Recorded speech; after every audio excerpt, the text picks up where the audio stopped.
Bene, allora, cominciamo questa nuova era, diciamo, dei nostri piccoli video con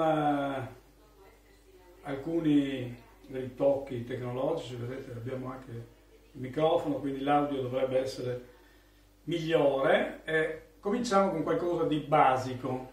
Oggi andiamo a fare il primo passo verso la colomba.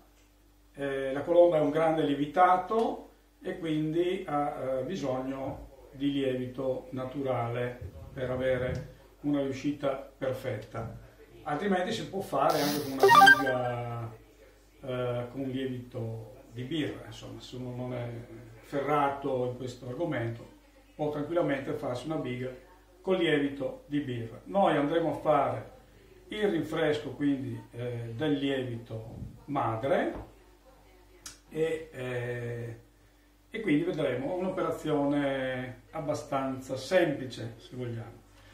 Quindi, prima cosa da fare: questo è il nostro lievito che ha già 3-4 giorni, è stato messo in frigo dopo le 4 ore dal rinfresco, è la tecnica per conservarlo. Adesso andiamo a togliere la parte sopra, che si presenta tipicamente diciamo dura. Siamo andati a fare una crosta, ok,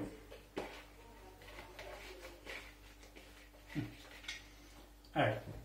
Quindi a questo punto, con l'aiuto di un coltellino affilato, questo è un coltellino apposta per questa operazione, con anche un po' di curvatura, serve anche per il taglio del pane, che è una fase molto importante, sempre sottovalutata. Ecco, in questo modo andiamo a togliere il nucleo, quindi da sotto, e la parte della crosta resterà tranquillamente sotto.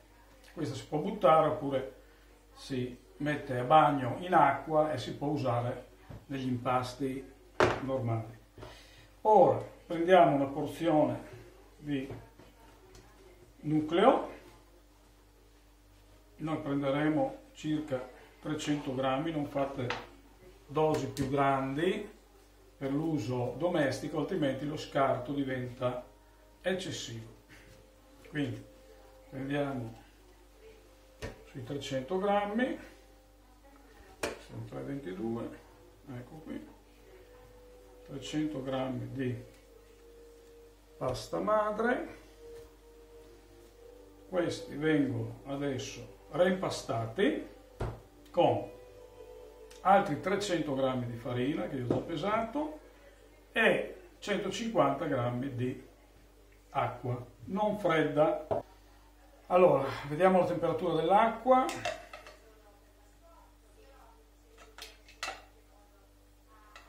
Allora, segna sui 30 gradi. Ecco, può andare. Non usate mai acqua fredda per il lievito madre, perché altrimenti si blocca la crescita. Quindi andremo a inserire la farina, poi il lievito madre può essere spezzato in modo che l'impasto avvenga in tempi inferiori. Eccolo qua, ecco. E tutta in una volta l'acqua, tranquillamente. Ecco, l'acqua non fredda, anche perché uscendo dal frigo questo lievito è già freddo di suo, quindi ci vorrebbe l'acqua anche più calda, di 36 gradi. Ecco, quindi mettiamo il nostro gancio, il gancio per l'impasto normale, e avviamo l'impastamento. Si può mettere anche il programma volendo. Mettiamo Stiff Yeast, che è lievito solido e abbiamo il programma durerà 5 minuti. Adesso lasciamo tranquillamente che si compia.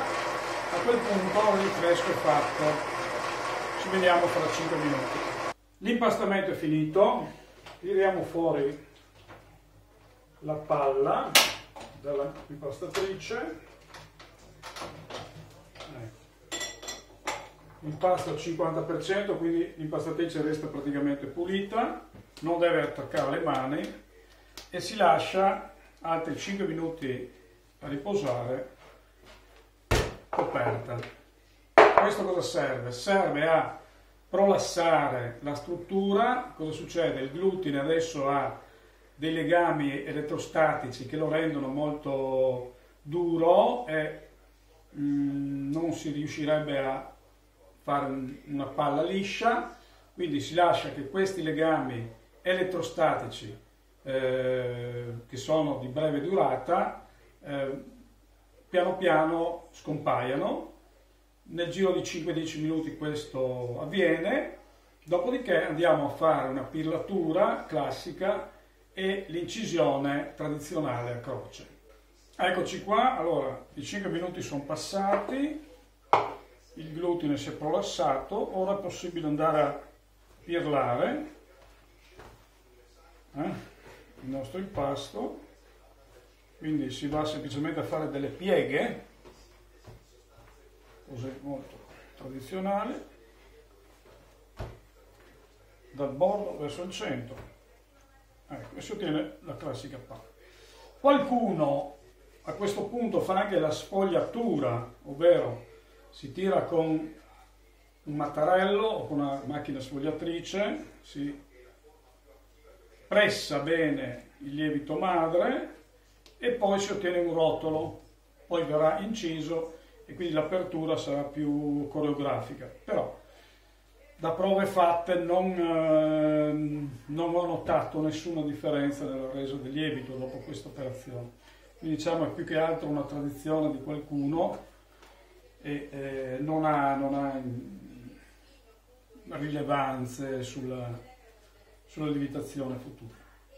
Ecco, dopodiché si rimette nella ciotola il nostro lievito rinfrescato